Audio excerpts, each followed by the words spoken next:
going to open up. I'm going to open up the NCNC meeting here today on March the 22nd. Welcome everybody and thank everybody for participating. Give me a few minutes and we'll acknowledge who's on the call here with us. But first and foremost, I want to go through the administrative part, get it done here to have approval of our minutes from the January, February meeting. Do I have a second? Second. Okay. I'm sorry, motion, yep, I made, all right, second. So all the ayes? Aye. We're good. Nays? Okay, fine. And approval for the January, February treasurer's report as well. That went out.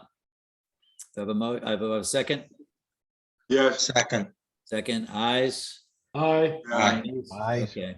Yeah, for those who are new to our organization per se, we send everything out electronically in advance, so they have it at least several days ahead of time to kind of review that. So we do appreciate your support on seconding and approving the minutes. Okay, let me welcome everybody. We have quite a number of elected officials here. I hope I don't miss everybody. I'm going through the screen now.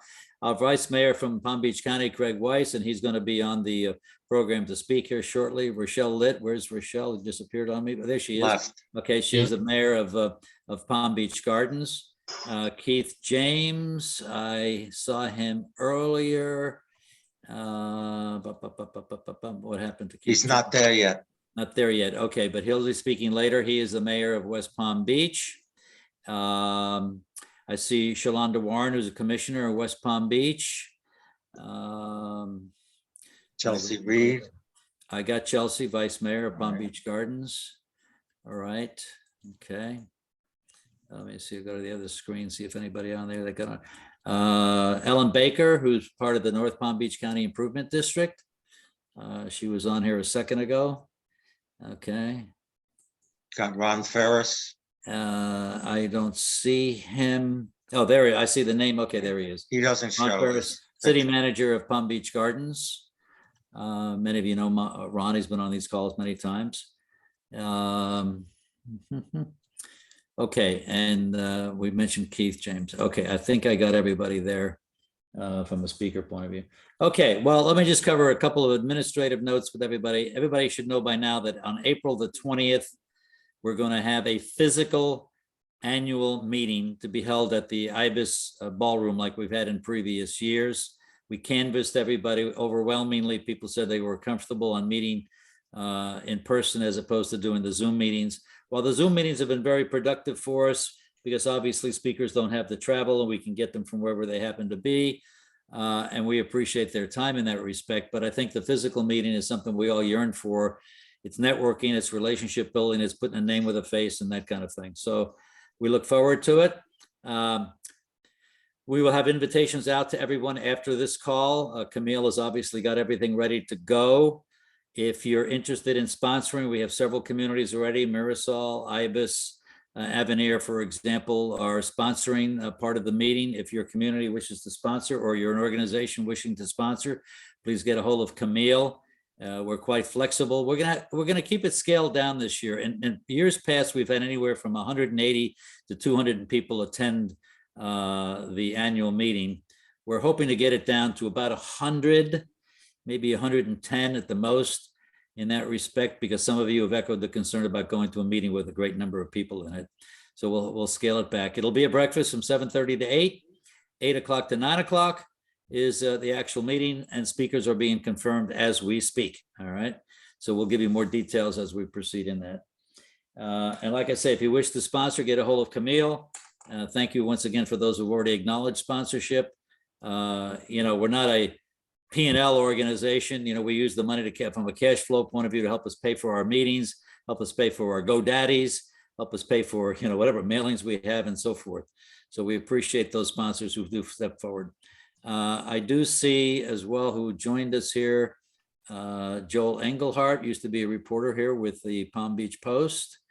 And I see Dana Middleton, who's a candidate for a council member, Palm Beach Gardens. I see Sharon Merchant, who's from Merchant Strategies. Welcome, everybody. And there's Ellen Baker. I got her. Amy is from Ann Gannon's office. Amy Ebershaw is from Ann Gannon's office, the tax collector's office. By the way, she just gave me this past week 50 brochures that Ann Gannon's office had produced on tax planning and services guide. And I have those, and we'll give those out at the annual meeting for our delegates. And if people want more for their citizens and residents within their communities, just let me know. And Amy said she'd be delighted to kind of give us additional copies of the brochure. Also Okay. available online, Sal. Yes, right, exactly. Yeah. But we'll have that put out on the tables. Okay, is everybody in the right meeting? This is not the bowling league. This is not the tennis association. This is not the bocce team. Okay, we're going to get into our meeting right away. Okay, so Sal, we first have a up, raised hand. okay, where is it? I'm sorry. Ellen Baker. I'm sorry, I just needed the date of the annual meeting. April the missed it. 20th, April the 20th, 7:30 to 9 o'clock at the Ibis Ballroom. And you do need to let us know if you're going to attend because you're coming through security and we have to have you on the security list in order for you to get into the community. Thank you very much. Okay, thank you for asking. Appreciate that. Okay, so with that, our first speaker, and he's no stranger to the North County Neighborhood Coalition. He has presented before several times, but I'm proud to represent the fact that we've got Vice Mayor Gregg Weiss from Palm Beach County, and he's going to give us a State of the Union on how the county is doing. So Gregg, 20 minutes, you got him. Well, thank you. Thank you very much. I hope you all can hear me well. And I've got some slides I'm going to share with you to go along with my comments. So with that, let me share my screen. And let's see. Hopefully you all can see them. Yep. Good. All right. So, and as you can see, I gave this presentation a couple months ago. Not a lot has changed. All right. So I'm going to share with you, the state of Palm Beach County, recap where we have gone and our priorities for you. But as you can see, Palm Beach County, we've got a budget of $6 billion for fiscal year 22, and that's a 10% increase over fiscal year 21. We've added a few positions, but we're still down from before the economic crisis, if you will, of the mid 2000s. We continue to be very responsible stewards of our tax dollars, of your tax dollars, and that's earned us a AAA bond rating from all the rating agencies. And here's something important to know. We are only one of 4 counties in all of Florida, and there are 67 counties in Florida, and we're one of only 50 counties nationally that have this status with the rating agencies. We have not raised the millage in Palm Beach County in 11 years, and we continue to work with our business partners, the BDB, our various chambers, the Economic Council, to create a predictable and sustainable climate that promotes business development and economic growth for our community. We have, as a board, and there are 7 county commissioners, we have 6 strategic priorities, and I'm going to go through each one of them briefly for you. Topping the list, of course, is economic development, and I'm sure you've all heard the term of Wall Street South, and it's not because of all the buildings that are going up in downtown West Palm Beach and a number of other communities, but it's also because of the relocation of a number of financial firms relocating from Manhattan down to Palm Beach County. And at the same time, our local companies are also seeing tremendous growth, and they're growing both their employee base and they're adding additional physical locations. And I'm sure you've all noticed the traffic has increased, and that's because our tourists are returning, and we're seeing numbers. I think we're going to, in fact, be able to keep up with our numbers of 2019 as we're moving more into our season. We've seen good growth in our incomes. We've continued to add the need for additional workers. And in fact, we're in a situation now where we have more jobs available than we have unemployed people to fill those jobs. Palm Beach County continues to lead both Florida and the nation with lower unemployment numbers than we see across the country and across the state. Clearly, housing is an important and a very important issue for us. I don't think I'm telling anybody anything you don't know, that we continue to be challenged by the cost of housing, and with the influx of people moving into our beautiful community, it's a supply and demand issue. So it's making houses even harder to find. Rents are continuing to go up as people are renewing their leases. But I will tell you that our board is committed to trying to find solutions to this housing crisis that we are dealing with. And later this month, next week, we are going to be having a workshop specifically on affordable housing. And when I mean affordable housing, we're not talking about what we used to think of housing projects, Section 8 vouchers, and that sort of thing. We're talking about housing for the people that work in our communities, our teachers, our nurses, our firefighters, our police officers, the folks that work in our local businesses. Everybody is having a very difficult time right now, either finding affordable housing to rent, and even more difficult in finding homes that they can afford to buy in our community.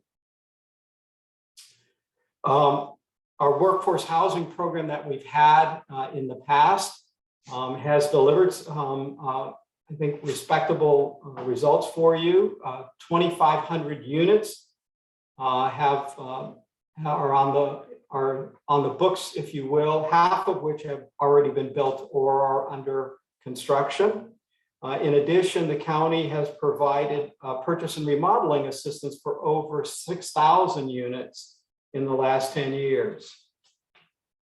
Homelessness is something, a lot of times we shy away from, but County Commission does not. We have opened our first homeless resource center, the Senator Philip D. Lewis Center in West Palm Beach, that opened in 2012. Since opening, more than 10,000 individuals and 5,000 families have used our services there.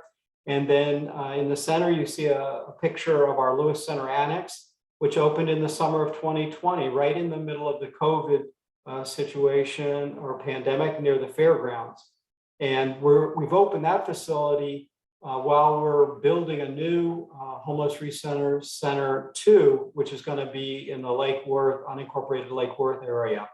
And then last picture on our right is the Glades now has a facility to address the needs of our residents out in the western part of the county. And that opened in December of 2020, and nearly 100 people have used the facility as a housing alternative instead of being homeless. Our Department of Environmental Resources Management takes care of more than 30,000 acres of conservation lands that are free for hiking, bird watching, and environmental education. has also taken the lead role in improving the health of the Lake Worth Lagoon. And if you have not been near downtown West Palm and seen the islands that we are building off the neighborhood of El Cid, there is a chain of green that is coming up out of the water, and we are filling in the holes that were created by some of the previous dredging and so forth, these dead zones, if you will. We're filling them in and creating islands that are creating habitat for fish, wildlife, and plants in the lagoon. Our Beach Buckets is a program at our county parks on the beach. We invite residents and visitors alike to take part in helping keep our beaches pristine here. And it's sort of interesting how many groups that are visiting Palm Beach County that feel like they would like to have an opportunity to give back to this community by helping contribute to the cleanliness of our beaches and keeping them beautiful. And then last year, we hosted the Southeast Florida Regional Climate Change Summit. And we had presentations from the White House, from NASA, from the U.S. Fish and Wildlife, from our state partners and our local agencies and partners about the impacts of climate change on South Florida. Our region created the first climate compact in Florida. So that's been going on for over 10 years now, and giving us information on projections for sea level rise in our area. The county engineer has a 5-year road program, and we're trying to keep up with the growth and increasing mobility needs all throughout Palm Beach County. So we have a sidewalk program that is focusing on safe pedestrian access to connect our schools and community resources. And we're also investing in safe bike lanes. And if you're not aware, most of the traffic signals throughout Palm Beach County are controlled by our traffic engineers in Palm Beach County. Palm Beach County Airport is growing as well. It's new. We brought in 2 new airlines, Avello and Breeze, that are now servicing additional communities. And we've seen the growth and the return of our visitors and business travelers to Palm Beach County. I think it's also important to note that during the pandemic, we saw a large increase in the number of what we call general aviation aircraft. And those are typically the private jets, and they may be, sort of the net jet lease type. But a lot of people got used to that type of service during the pandemic, and they continue to see continued utilization and growth at our airport. So Palm Beach County International has been quite busy. I think I skipped over. Let me just go back a slide there 1 second. Also, just to talk a little bit about broadband access. It's, as we got into the pandemic, we immediately saw the need that we had a number of students that did not have adequate access to internet, broadband, high speed in their homes. We had kids going to McDonald's and sitting in the parking lots at our libraries. And so we created a partnership with our school district and a nonprofit, the Education Foundation here in Palm Beach County. We equipped 120 schools with fiber from the county, from our network, to provide high-speed access to them. And from those schools, we created a mesh network, a Wi-Fi mesh network, and it's being deployed across the county that will bring 25,000 people free Wi-Fi access in Palm Beach County. We've also developed, in conjunction with the State Department of Economic Opportunity, a local technology planning team, so we can help advise the state as to the needs in Palm Beach County for additional high-speed internet access. Want to thank our first responders for their tremendous work, over the last couple of years and always throughout the season, keeping us safe, whether it's fire rescue, the sheriff's department, or our local police and fire agencies. They're all there to keep us safe. So I want to say a big thank you to them all. But when we talk about public safety in the county, it's not just about police and fire. We have a number of endeavors we are responsible for. One of them is our animal care and control service. And last year we dispatched over 12,000 calls for service. We sheltered and cared for and fed thousands of cats, dogs, and hundreds of other animals. And what you may not know is because of our agricultural and rural areas, they have to be ready on a moment's notice to be able to help, in shelter anything from horses and pigs and ducks and roosters. And trust me, they've had almost any type of animal you can imagine has been housed at our facility. And our emergency operations center this past year ended its level 2 activation, meaning they were activated and in operation for the longest single period of time ever, which was 443 days. And that was due, of course, to the COVID pandemic. At the same time, we were fortunate to avoid really any serious tropical weather, despite Tropical Storm Eta keeping us on our toes. And our community services department is involved in helping to provide food, rental, mortgage assistance, utility payments. And this department touched the lives of quite a few of our residents.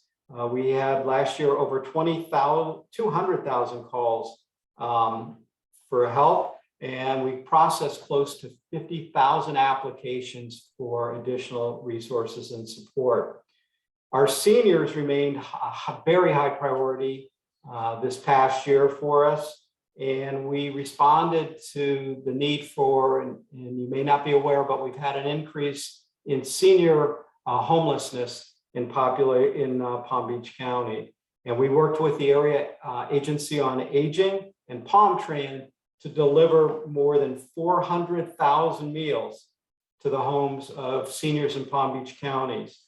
I mean, if you think about that for a second, 400,000 meals. Substance abuse and behavior disorders have been a priority for a number of years. As you know, we were sort of ground zero for the opioid epidemic and the pill mills here, thanks to our partnership with our state attorney, Dave Ehrenberg, and the work that his office has done to help us deal with this terrible, terrible disease. Drug overdose deaths are at an all-time high in this country, reaching over 100,000 deaths nationally last year. And so as a county, we're working together to collectively assist those residents. And we opened a recovery community center in Delray Beach in March. And we're continuing our public and private partnership at JFK North, working with our partners at the healthcare district to provide a one-of-a-kind addiction stabilization unit. And this unit provides medically assisted treatment for folks dealing with substance use and addiction. So for our strategic priorities,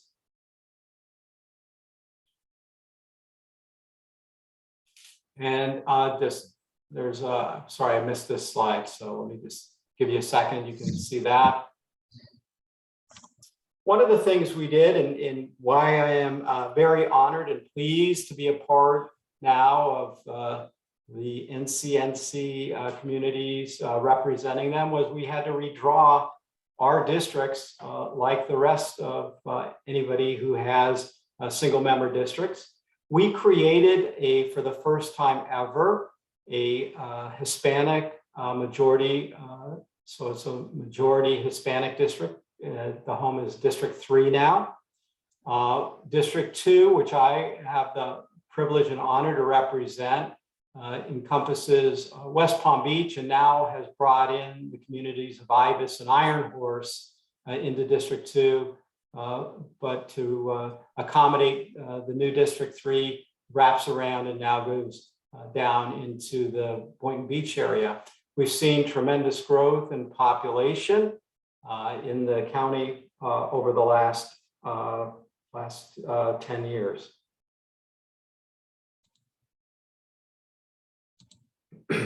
We are in very unique times here. We've got more jobs than we have people to fill them. So, we are trying to assist our local communities in providing internships and vocational training to our students to help provide not only for our own workforce, but skills for individuals to help bolster the rest of our workforce throughout the county as well.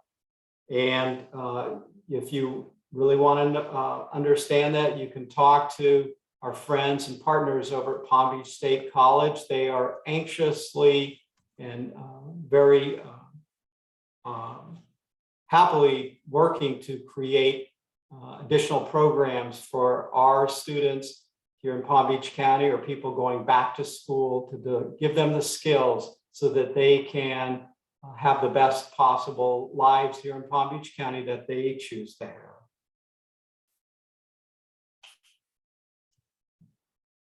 And a few things that are on the horizon for us. Of course, I'm sure you've all heard about the possibility, and seems like a fairly likely scenario, that we're going to have UF, University of Florida, urban campus right here in downtown West Palm Beach.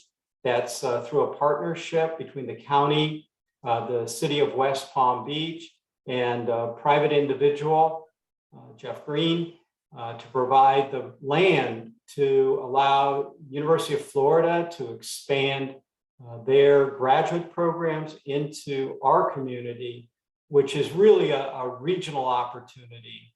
It's to provide programs that are really on the cutting edge and will help with the need for additional educated and trained workforce to allow us to see our continued growth.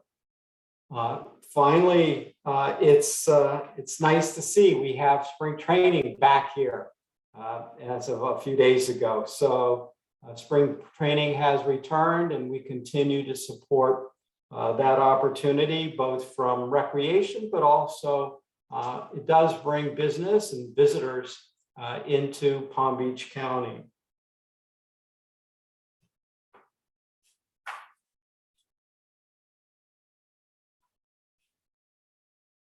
So this past legislative session, we worked hard to try and promote our local projects for additional funding from the state. I'm happy to report from what's moved out of the Senate and the House.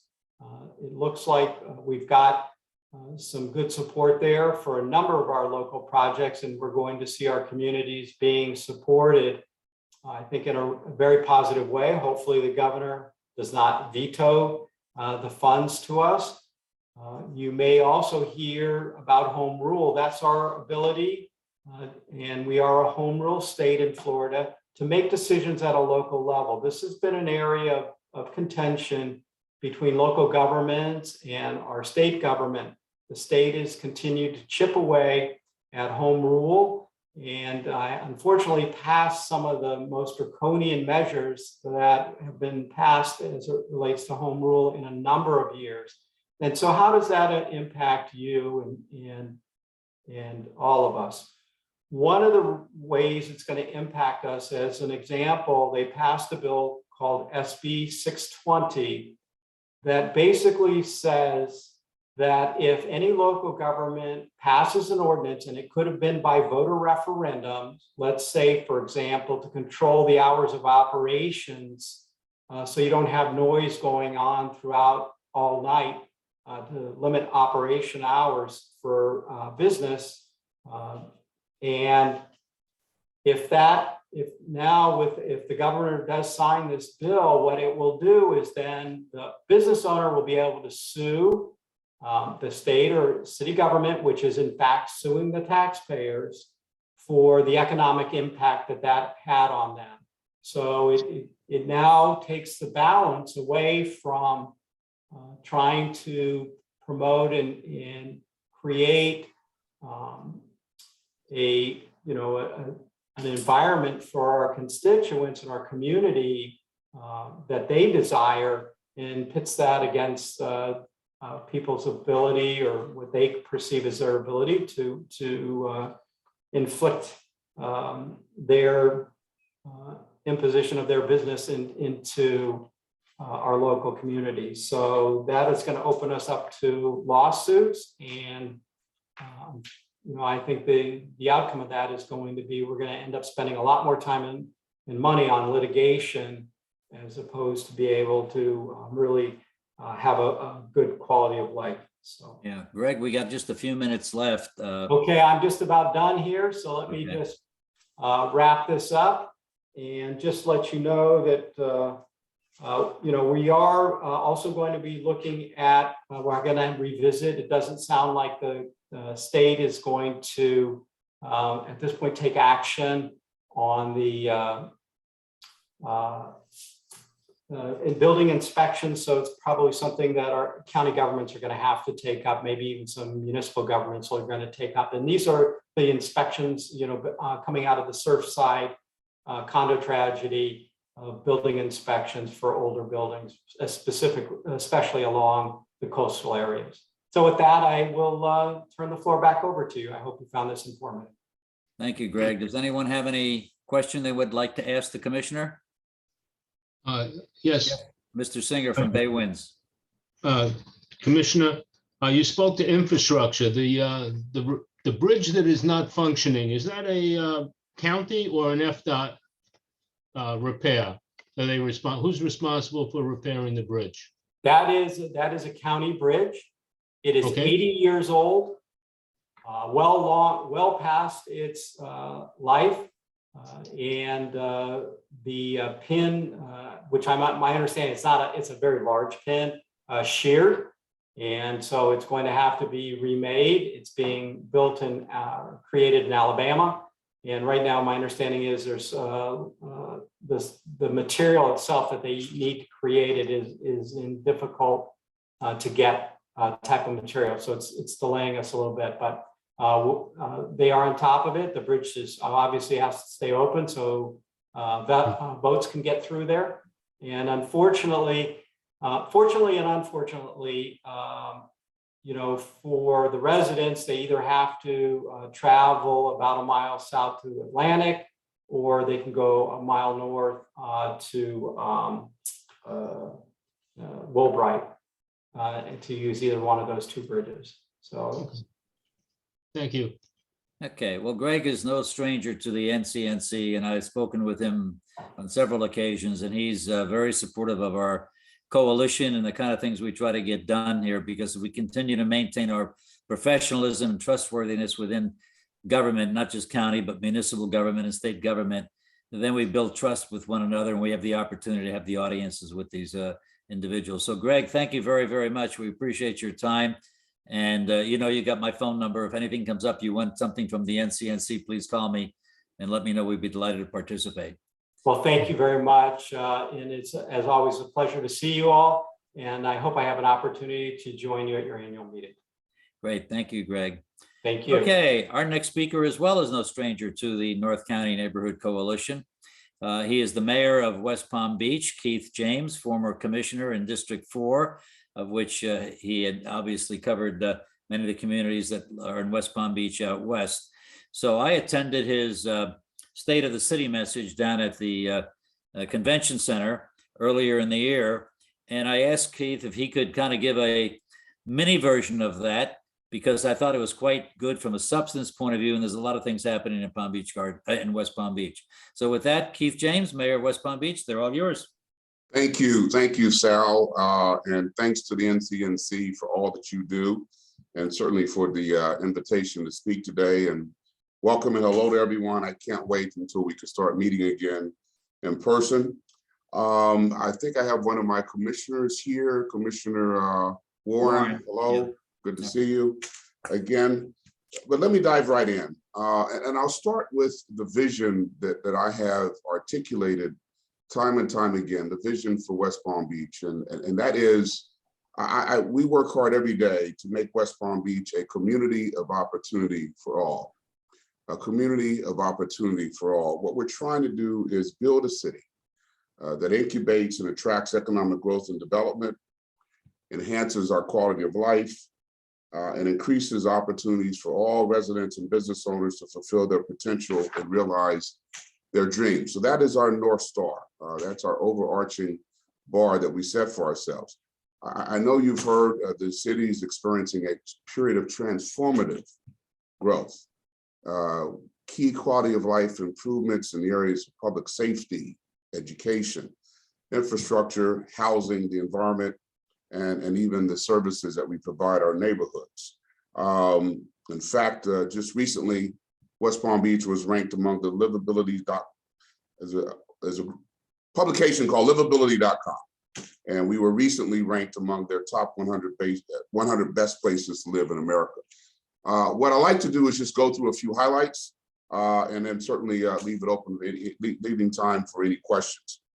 Public safety first. That is job number one. It's certainly the job of any mayor, any municipal leader to make sure that each and every one of their neighborhoods are safe and secure. And no matter what your zip code is, as a resident of our city, you're entitled to, you should demand that you live in a safe, secure environment. And I'm pleased to say that we've had significant progress in that area under my administration. A few statistics, there was a 16% decrease in crimes against persons in 2021. That is the lowest reported rate in 20 years. Last year, the number of murders in our city decreased by 22% from 2018. Also on the public safety side, which is often not really spoken of in the same breath, but our West Palm Beach Fire Department responded to 30,000 calls in 2021, which is a record for them. Let's talk some about growth and mobility. So last year, the city assisted with the relocation or expansion of 12 new companies, which added more than 1,300 highly compensated jobs in 2021. Some of those sectors included the financial services sector, tech, construction, and multimedia. In 2021, fiscal year 2021, we received $3.9 million in business tax receipts, which again is a record for our city. During the pandemic, building permit revenues increased in 6 consecutive quarters. We have 6 Class A office projects in the pipeline. That compares to between 2008 and 2019, we had no Class A office projects built. And we also have nearly $3 billion, that's billion with a B, in privately initiated projects in various stages of completion. This robust property market is driven by unprecedented wealth migration and relocations. I'm sure many of your cities have also experienced this. And I know any of the residents here, I'm sure you've gotten the letters. I'm sure you've got the knock on the door about folks wanting to buy your place at appreciated value. Obviously, the issue there is if you sell, you still got to buy a place to live.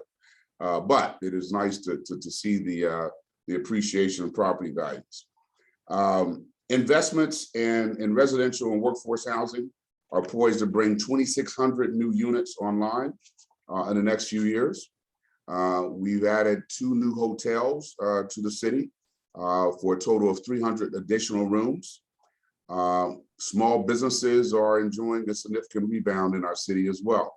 I'm proud to say that when COVID first hit us, West Palm Beach was the first local municipality to get money into the hands of our small businesses. We didn't have a budget item for COVID-19.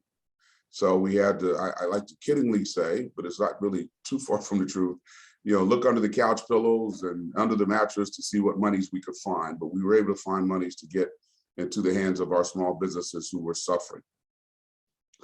And fiscal year 21, $13.7 million, $13.7 million of the total completed dollars for city contracts was paid to small businesses in West Palm Beach. That's about 20%.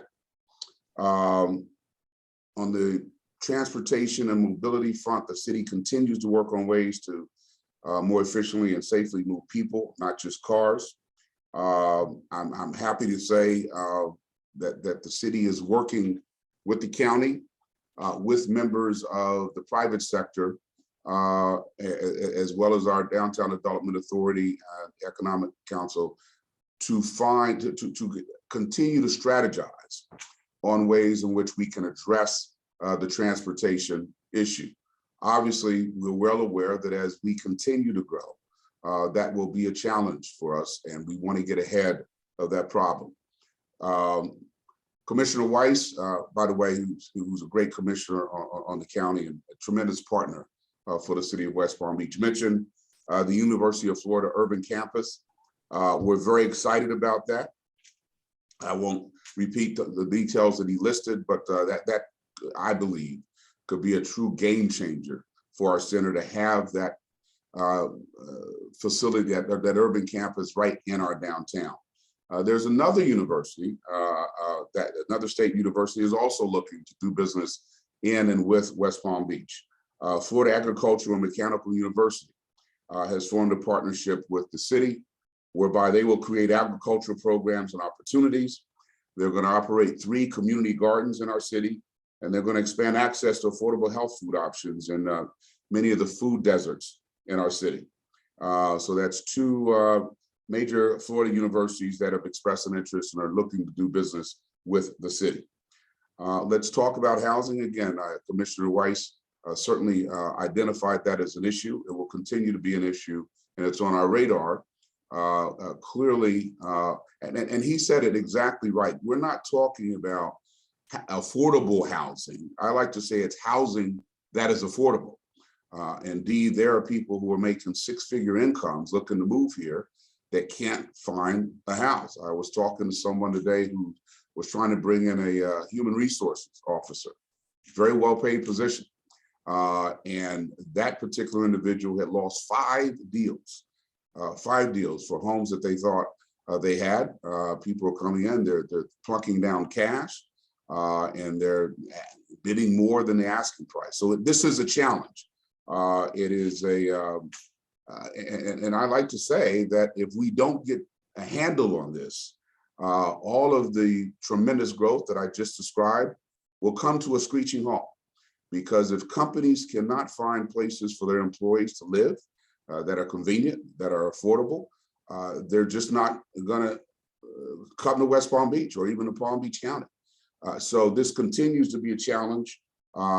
Back even before COVID, I announced in my very first State of the City address in 2020, a program to build 300 units of affordable housing in the first 3 years. Well, we blew through that. And at this last, most recent State of the City address that Sal referred to, I bumped up the number from 300 to 600 units of affordable housing in 3 years. We're over 90% toward that. We've accomplished 90%, more than 90% of that goal. And listen, 600 units it probably sounds like a drop in the bucket, but we have to start somewhere, and we have to continue to be creative and provide developers with incentives to help us achieve this goal. Because housing that is affordable, finding housing that is affordable is a tremendous, tremendous priority of my administration. I'm happy to say that we got recently received a grant from the Florida Housing Coalition that will help us put together a comprehensive housing program to provide education, economic opportunity, and affordable home purchase options for people of color and their families. So we're putting the details of that plan together, but we appreciate this grant. During COVID, I like to say when I go out and speak, it was pretty much 1918, 1928, and 1968 all wrapped up in one. 1918, when we had the last great pandemic in our country. 1928, when we had tremendous economic upheaval, which led to the Great Depression. And certainly 1968, when we had tremendous cries for social justice throughout our country. We had all of those wrapped up in a single box with a pretty bow in 2020, when COVID first hit. And so one of the items, the cries for social justice in the spring of 2020, in the wake of the George Floyd murder, I thought long and hard about what I as mayor would do to respond to that. And I came to the conclusion that it would take more than just a couple of conversations about race, but we needed something more substantive, more comprehensive. So I formed my task force on racial and ethnic equality, which for the first time in our city's history, I believe will sets forth a roadmap for us to work for meaningful and transformative change. I got a couple of tremendous community giants to co-chair it, Michelle Diffendorfer, who is a very prominent attorney in town, and Patrick Franklin, who heads up the Urban League. And we focused on 5 pillars: education and workforce development, finance, banking and business, health, real estate and housing, and criminal justice. And so this task force, which was comprised of 23 residents of our city, and we also had subcommittees that looked at each of those pillars. Over the course of several months, they put together a report that was presented to the commission and set forth a number of priorities. The initial priorities that we will be addressing, first in the short term, is to target programs toward financial education, financial literacy, and entrepreneurship with the focus on youth and young adults. Midterm goals in the 1 to 3 year time frame. We want to leverage business, philanthropic, and private partnerships and offer incentives to businesses to support workforce development and education programs throughout our city.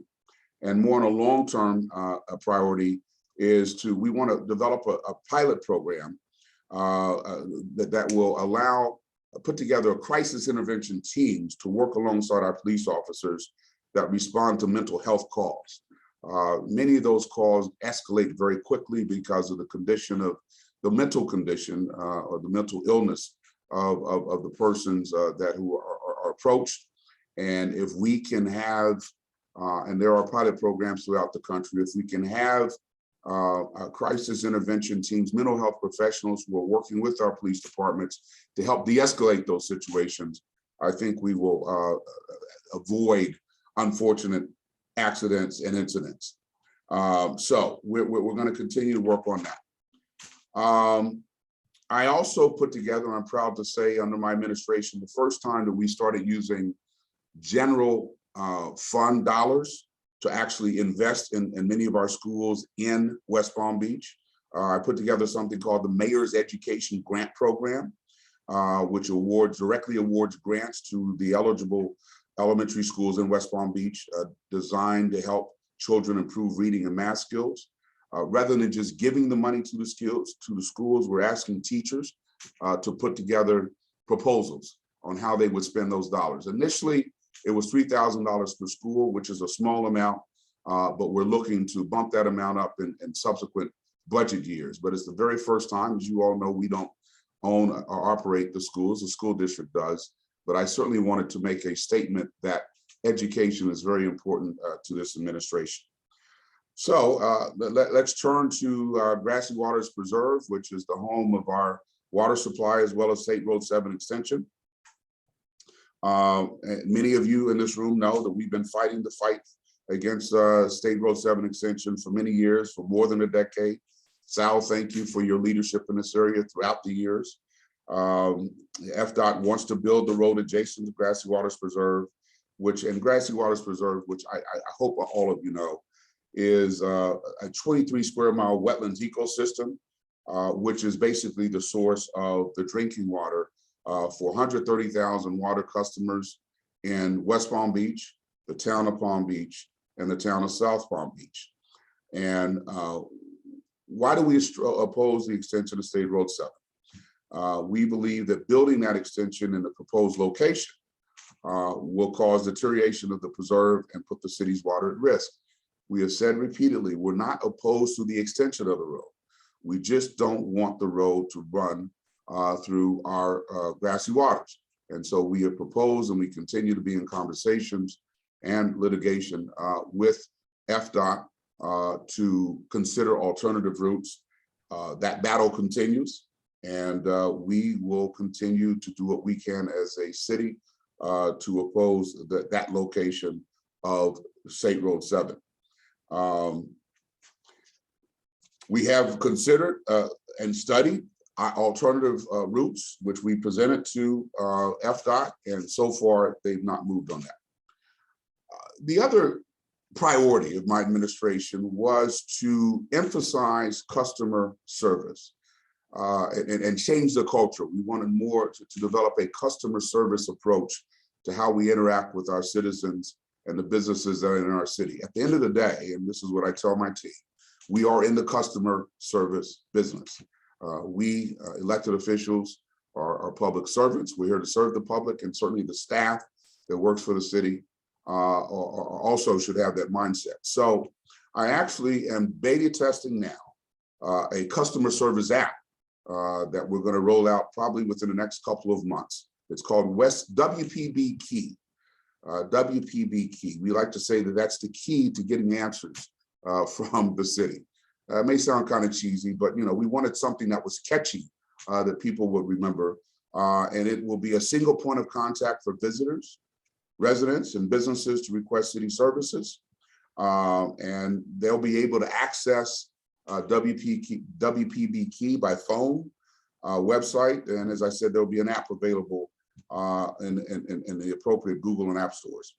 Yeah, Keith, I don't mean to interrupt, but we're going to have to wind on down. The only thing I'd like to ask you to present Yes, is the city state of the city message downtown. You made a very strong commitment to the fire station out here at Fire Station 8 on North Lake Boulevard. Do you care to make a comment about that? Or absolutely, absolutely. In next year's budget, we are going to fully staff Station 8 and provide full equipment for it. And that is that's a commitment I made. I've already identified the sources of funds for that. So Station 8 will be fully staffed and fully equipped going forward. And on that note, I will end. A lot of great things happening. I think this is an inflection point in the city's history. It's an exciting time. Do we have some issues to work on? Absolutely. There's no perfect city, no perfect community, but I'm very proud and honored and humbled to be the mayor of this great city at this point in its history. So thank you very much. Stay healthy, everyone. Sal, I don't know if we have time for questions or not, but yeah, we'll take one question here if anybody has one that they care to ask. I'm looking for any hands being raised. Okay. Well, Keith, we hope to see you at our annual meeting on April the 20th. You've attended them in the past, and we absolutely. So thank you for the very invitation. much. Have a good day, everyone. Yes, stay healthy, stay safe. Thank you. Yes, sir. Okay. Not necessarily least, but not necessarily, unfortunately, last here. We're proud to have our mayor from Palm Beach Gardens. And I know that Chelsea was on there somewhere, the vice mayor as well, too. So I'm going to turn it over to Rachelle, our mayor from Palm Beach Gardens, too. So they're all yours, Rachelle. There's Chelsea. Okay. Thanks, Sal. Thanks, everyone, for having me today. I have a lot of information. There's a lot going on in the city of Palm Beach Gardens. So let's get into what's happening right here in our backyard. And I'm going to share my screen with you right now. Let's see if that, there we go. Everybody got it? Got it. Okie dokie. So the population as of the 2020 census is 59,182. That's up 22% from the 2010 census. And if you remember, Vice Mayor Weiss said the county was up 13%. So we're up 22%. We are the second fastest growing city in the county. And we're still number 4 by population, but we are the largest city by a landmass of 60 square miles. The mayor of the city is appointed from within the council every year in April. So next month, the council will decide who will be the acting mayor for the following year going forward. All 5 of us have an equal vote on council, and the mayor runs the meetings. Coordinated efforts between the staff and the council have resulted in over 50%. Okay, there we go, got it. Have resulted in over 51% of the city being devoted to green space and conservation. So despite all of the growth that the city has had, we are still over 50% green. As our staff enters the budget prep season, here are a few things I want to remind everyone of. The city's operational millage rate has been the same for the last 7 years at 5.55 mils. And the city has currently no general obligation debt. We do have 2 financial reserve accounts to help us through tough times, so the city is in a financially stable position. Each quarter, you'll receive a Signature City magazine to help keep you informed on the projects and events. And you can also sign up for the city to send you emails of what's going on the city website with the /notify me. Let's move on to what's actually happening here. The City Council recently approved the rezoning of downtown Palm Beach Gardens to allow for a mixed-use office tower with 9 stories and 174 hotel rooms. Along with this, back here in the background, you can see a residential tower that was also approved. It is 8 stories and will have 280 apartments. The Lifetime Fitness Center is nearing completion and should be ready sometime in the fall. Also recently installed is the Art in Public Places project at downtown at the Gardens, which is an interactive art project. And we'll move over to another Art in Public Places project at the Alton Town Center called Techno. Techno will start to be installed in September at Alton. What else is happening in Alton? The Alton Town Center is now the home to Home Depot and the Miller's Ale House. We have a purchase of 70 acres by UF Scripps Collaboration. We're hoping that that will have a positive impact on good paying scientific and health research and development jobs in the city. And there's a plan for a 270-bed hospital by Universal Healthcare Corporation that is still under review in planning and zoning. There has been considerable community pushback on the hospital project.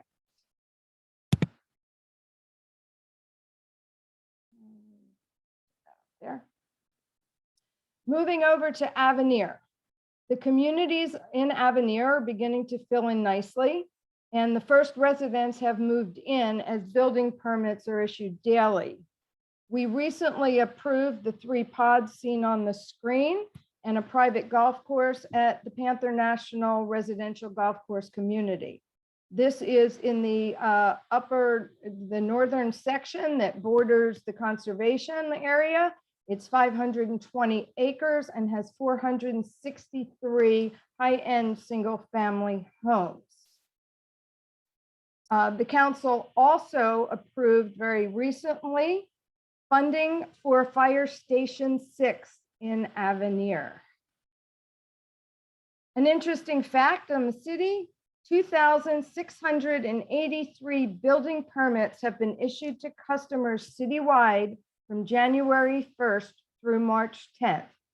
So the building department's been very busy. They've also been conducting numerous building inspections for certificates of occupancy for single and multifamily homes in both Alton and Avenir. This is Arcadia Gardens. It is a 163 unit or 326 bed independent living facility that was opened off of RCA Boulevard.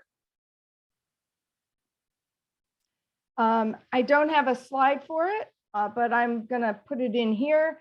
As you're aware from previous NCNC presentations, plans for an 80-bed rehabilitation center on the vacant western parcel at Ballin Isles have been submitted to planning and zoning. The latest plans were submitted February 22nd. Planning and zoning sent comments on the submission back to the developer on March 18th, and we are awaiting updated information. Many of the comments the staff sent back reference traffic plans, and that's all of the information that council has on the Encompass project at this time. There has been considerable pushback from Ballin Isles, from the Bike Board and the residents on this project.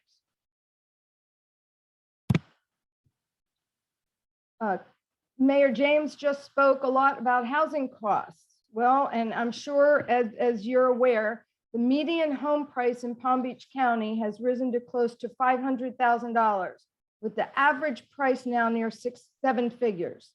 This 22% increase over 2020 is being driven by bidding wars due to low interest rates, tax-friendly business climate, low inventory, and of course, a population on the move away from crowded urban centers during the pandemic. Median prices for townhomes and condos were up 17% over 2020. The lack of inventory and rising prices are issues that don't escape us in Palm Beach Gardens. Recognizing that workforce housing is a major issue in the county and our city, we have made significant efforts to adopt proactive planning and zoning policies to help address this issue. So far, the city has identified $5.5 million to incentivize workforce housing, and the council approved a workforce housing fund and plan in 2020 to do just that. We are still in the early stages of this program, but we're one of the very few cities in the county that has gotten this far. Mortgage assistance money is still available for residents experiencing financial issues as a result of the pandemic. Solera was the first project in the city to benefit from the workforce housing policies. It is an apartment complex that includes 14 workforce housing units among its 136 units. This was a West Wind development project. Now, located at the site, the city hopes will someday include a train station along RCA Boulevard, just east of I-95. Builder Dan Catalfumo received approval from the council at the PGA station development for a planned unit development. Pods B and C have been approved. They include close to 400 apartments and 8 stories of office space and a parking garage. Mr. Catalfumo has provided 10% of the proposed residential units for workforce housing, which amounts to 40 units. The units are limited to households with gross income below 120% of the area median income, which is about $102,000 for a family of 4 and $82,000 for a family of 2. This type of mixed-use development is encouraged in the city's mobility plan, particularly within the TOD, the Transit-Oriented District. And our mobility plan, I got that. In order to balance growth and traffic, last January, the city began implementing the mobility plan. It covers the area east of the Beeline, where increasing size of roads, adding more roads, is not a feasible way to help alleviate traffic. So the mobility plan is a solution to what happens when road widening is no longer feasible, and is a roadmap for all the ways there are to move people aside from moving cars. It will contain options for walking, cycling, transit, ride car, bike sharing, and e-mobility. This goes hand in hand with the city's establishment of the TOD, which is the quarter to half mile radius around the PGA and RCA Boulevard area, and the ultimate goal of getting Tri-Rail and a Bright Line stop there. And on the Catalfumo slide, I'll go back for a minute. This was developed with the idea, this is the train track, that hopefully the station will hear, and we are in a situation now where it is build it and they will come.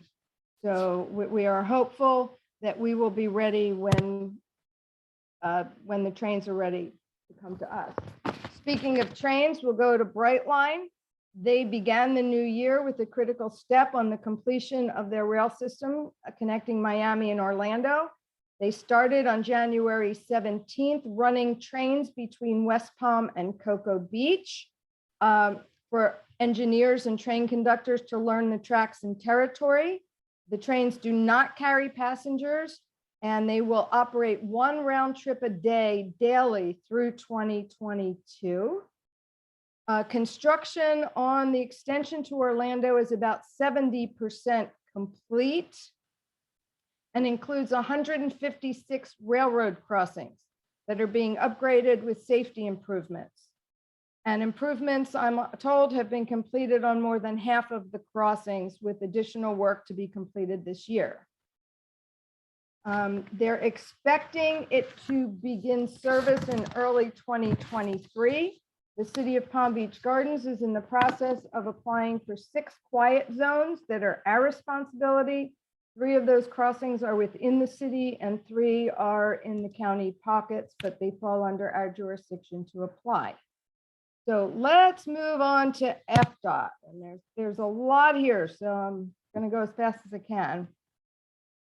The Beeline North Lake intersection. Before I do this, I want to say that these are FDOT estimated dates and projects. These are not city dates or city projects. The first one is the Beeline North Lake intersection project. According to FDOT, it's a done deal and no further changes to the proposal are anticipated. Construction is right now scheduled to begin in summer of 22, so it's getting close, and completion of 2025, a 3-year project. The PGA Boulevard Bridge project consists of installing erosion control materials in the channel under the PGA Boulevard Bridge. This construction start date was December of 21. The completion date is supposed to be this summer 2022. 1 lane in each direction on PGA Boulevard may be closed during construction between Prosperity Farms and Ellis and Wilson. On the Turnpike, the widening and the exit ramp additions to PGA Boulevard that come up next to Ballant Isles were put on hold until further notice. That's all we're hearing about that from the Turnpike Authority at this time. The Turnpike South, as you know, is presently converting to the main line to all electronic tolls from the Lantana Toll Plaza to 3 Lakes. Work began in 2019 and is expected to be completed mid-24. The PGA Boulevard and the Beeline Highway interchanges are included in that work. Our toll booths are no longer operational and they're scheduled to be removed in July. So there will be road work at those locations. Moving over to the exciting news on Interstate 95.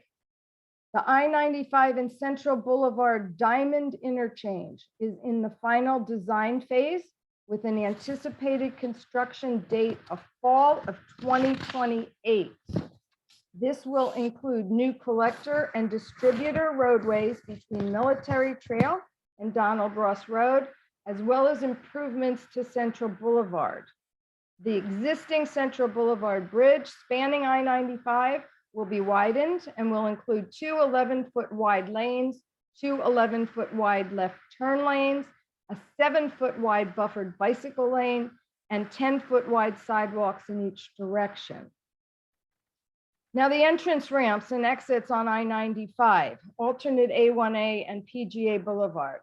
This FDOT project encompasses work for 3 entrance ramps that all merge into I-95.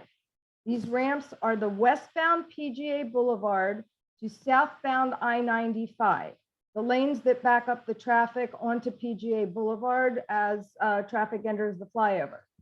The southbound alternate A1A to southbound I-95, the flyover entrance and merge that comes in from A1A. And the eastbound PGA Boulevard to southbound I-95, the part that backs up traffic onto PGA Boulevard when heading east. The intention of the project is to improve the multiple merge conditions for all 3 ramps leading onto I-95 by lengthening the mergers into a special use lane that'll lead motorists further south away from the interchange for the merge into mainline traffic, so we don't get the backups onto PGA Boulevard or alternate A1A that we currently see. The project involves converting the westbound to southbound entrance ramp which is the PGA Boulevard entrance to the flyover, from a lane merge into a full lane add condition. So they're going to make that a full lane and then convert the other two, the eastbound to southbound entrance and the alternate A1A entrance, from a lane add to a lane merge. So they will merge much further down away from the flyover so we don't get the bottleneck. I-95 is going to have some reconfiguration between North Lake and PGA as well. They are going to, going north, the right lane will continue from North Lake to PGA without a merge. So it will be a full lane when you get on 95 at North Lake that will continue as a full lane till the exit on PGA Boulevard. So there's a lot going on that's going to impact our traffic ultimately for the better, but it might be a tough pill to swallow in the short run. So let's go on to fun and recreation. Our golf course expansion. Last year, the city council approved a non-ad valorem tax funding for a new golf course to the west of Sandhill Crane through an allotment through 115 acres from Avenir.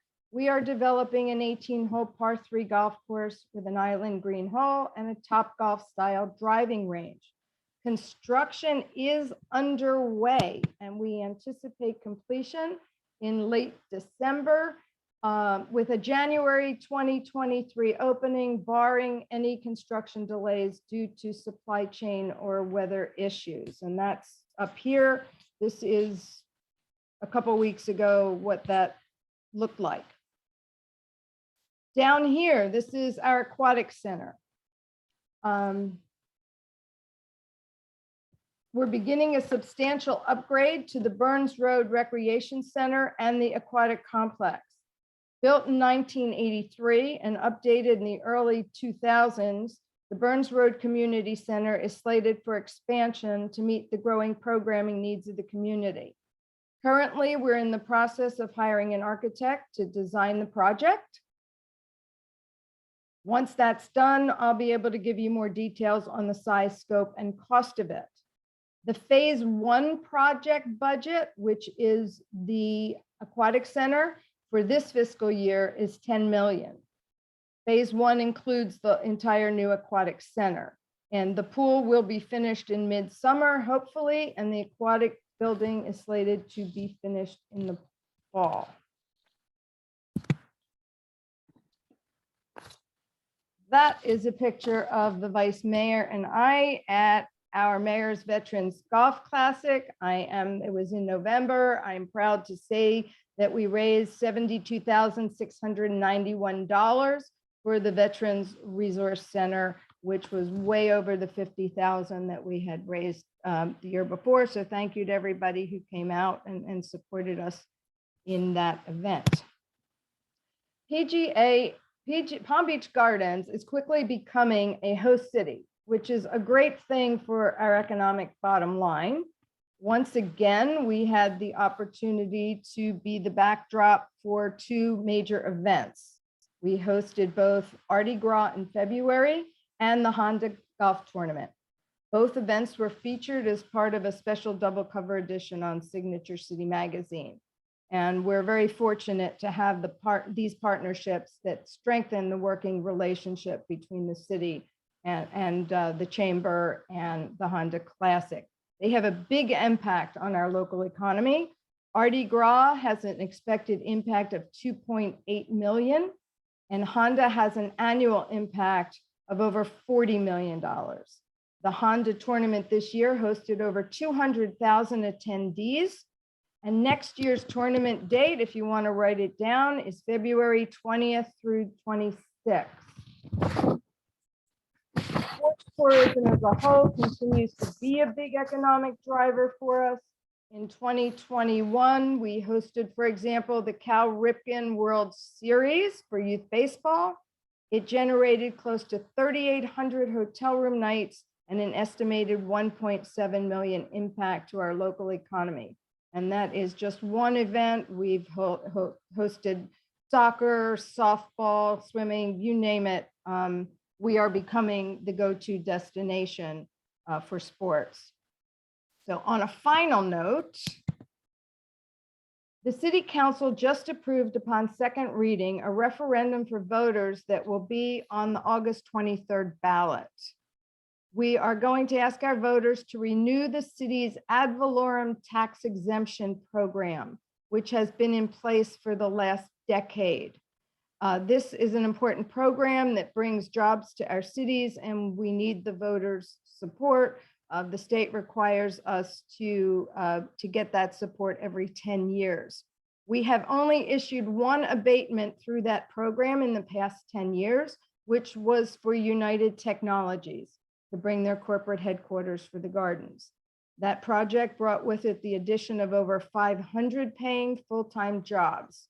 And the BDB estimates that the UTC project ultimately over 5 years will have a local economic impact of $662.4 million. So the city needs to have this in its toolkit should that we be able to help another company come into the city and bring jobs with it. So with that, I am happy to answer any questions. Great, thank you, Rachelle. Let's see if any, I see Victor Martin's got his hand up. Victor, go ahead. Yes, one question, haven't heard any discussion great about the highways. What about North Lake Boulevard itself? What's the status of that project? Are they surveying the whole project, or is there a start date? What do we know? Which project are you referring to? North Lake from Beeline to Avenir. The Well, whole section from, Let me expand that, Rachelle. It's actually a Yeah. county project oh, okay. Mhm. from Seminole Pratt Whitney to the proposed State Road 7 intersection to widen North Lake Boulevard at this point in time. And thank you to Commissioner Marino and all the other communities and Ron Ferris and the team and the council. We all sent letters to the county objecting to widening to 8 lanes. Yeah. This is going to be a 6-lane expansion, and they're intending to start sometime in the fall. I was going to raise it because the question that I've got, it's the county project. You talked about the FDOT projects. They want to do some concurrency with regards to construction. We're going to be in really deep poo-poo when it comes to all the alternate patterns of driving and the congestion it's going to create with all this construction. Especially if it all starts around summer of this summer, 2022. Yes, right, exactly. So we appreciate your support to oppose 8 lanes, but I think the city could help us with regards to facilitating the county and FDOT working together to plan for this construction phase. Okay, well, Ron's on the call, so I'll see what we can do with that. Yeah, they're still in go ahead, Victor. I mean, they're intending later in the year to start the widening project.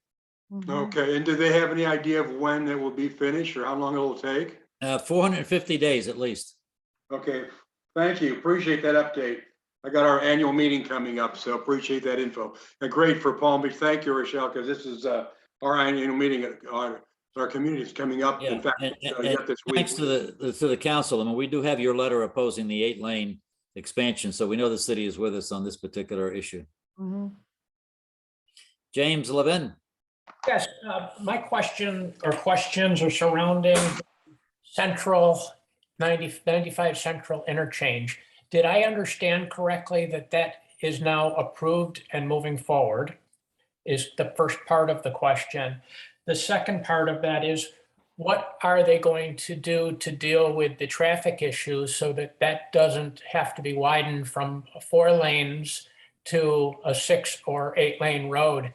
Down Central doesn't have to be widened to a 6 or 8 lane road down the road.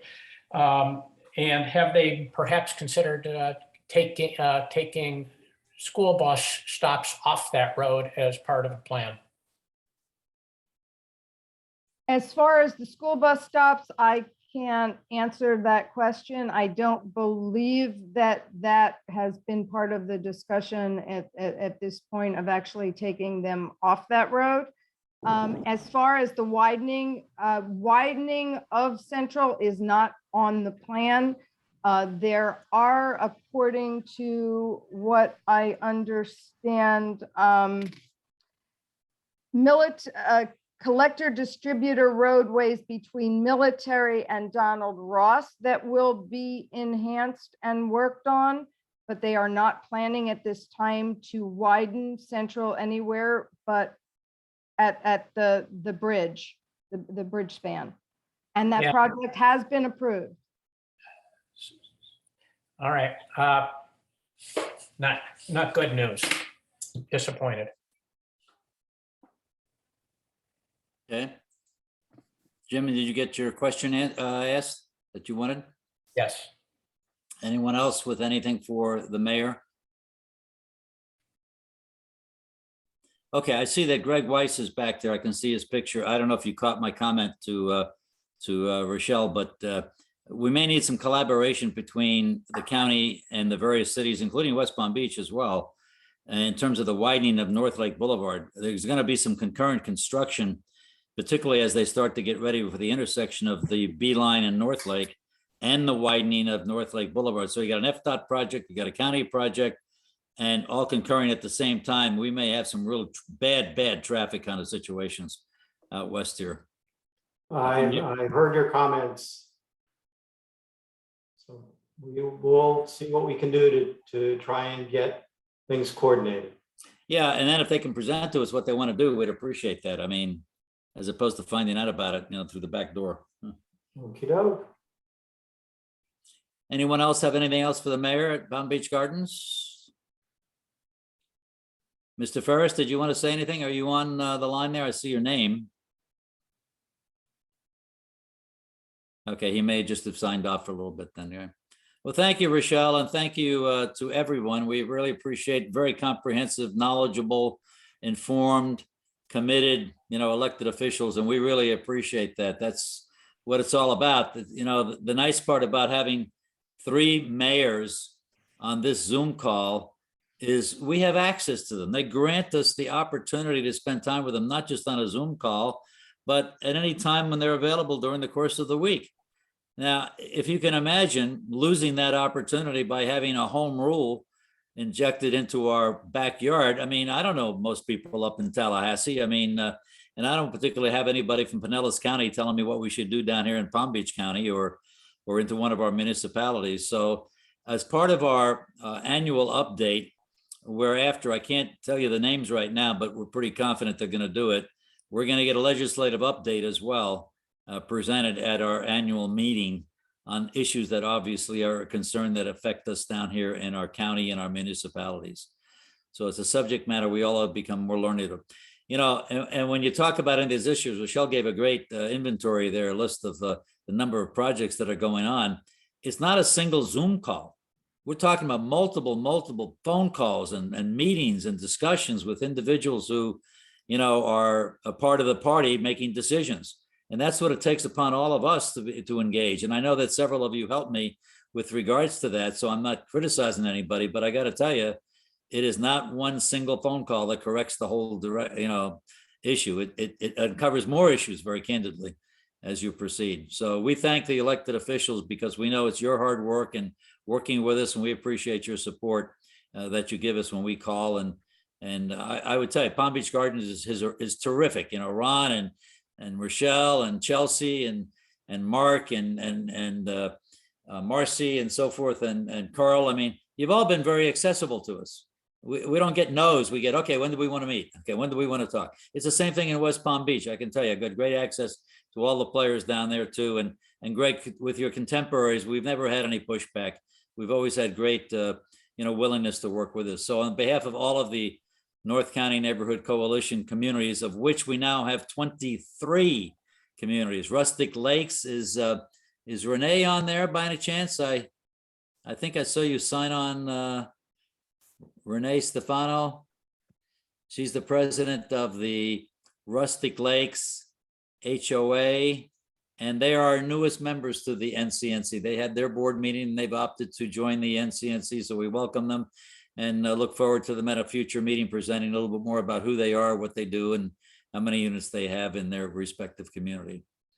So with that, we're just about done. Does anybody have any burning issue, topic, question, statement they want to make before we adjourn? Okay, the last thing I would say, April the 20th, we really do need your confirmation. It takes a lot to put this meeting together. And thanks to Camille, obviously, for her hard work on trying to pull everything together. And I'll be meeting with the IBIS people to kind of plan the meeting in detail. So if you're going to attend and you want to bring another delegate or another individual from your community, let Camille know. Okay, we're not just keeping it to the 2 delegates. If you're going to sponsor, you're going to get more seats automatically.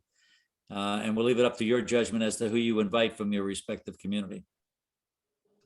Okay, I don't see any hands raised. The invitations will be going out shortly, and a non-sponsored delegate community can have up to 4 attendees.